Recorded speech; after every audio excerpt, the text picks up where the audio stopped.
একটু শুরু করা যায়। বর্ষাকালে এখন তো ওয়েদারই প্রথম কথাটা সাথে সাথে ভিজে ওয়েদার আবহাওয়া আর কি। এই সময় আমাদের চলতে ফিরতে বিভিন্ন রকমভাবে ব্যাকটেরিয়া ভাইরাসগুলো বেড়ে যায়। আমরা তো নিজেরা বয়স্করা হচ্ছি, তার সঙ্গে সঙ্গে বাচ্চারাও যারা স্কুলে যাচ্ছে, খেলাধুলা করছে তারাও হচ্ছে, এবং বয়স্ক লোকরাও বিশেষভাবে হচ্ছে। এবং এখানে কি শুধু জ্বর হলে ছিল, জ্বরের অনেকগুলো প্যারামিটার আছে, ম্যালেরিয়া একরকম আছে, ডেঙ্গু আছে, বিভিন্ন রকম আছে। এবং এইগুলোকে ডাক্তারের কাছে গেলে সঠিক পরীক্ষা করতে হবে। এবং ম্যালেরিয়া যদি হয় বা ডেঙ্গু হয়, তার নির্দিষ্ট ওষুধ মেডিসিন আছে।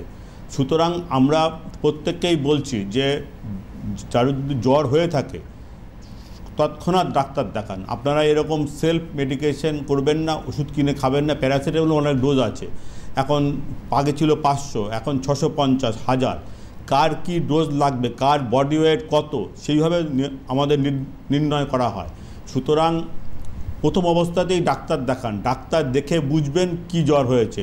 যদি ম্যালেরিয়া টেস্ট করে দেখা হয়, ম্যালেরিয়ার নির্দিষ্ট ওষুধ না দিলে কমবে না, যে কোনো ওষুধ খেলে ম্যালেরিয়া কমবে না। সুতরাং আপনারা তৎক্ষণাৎ ডাক্তার দেখান।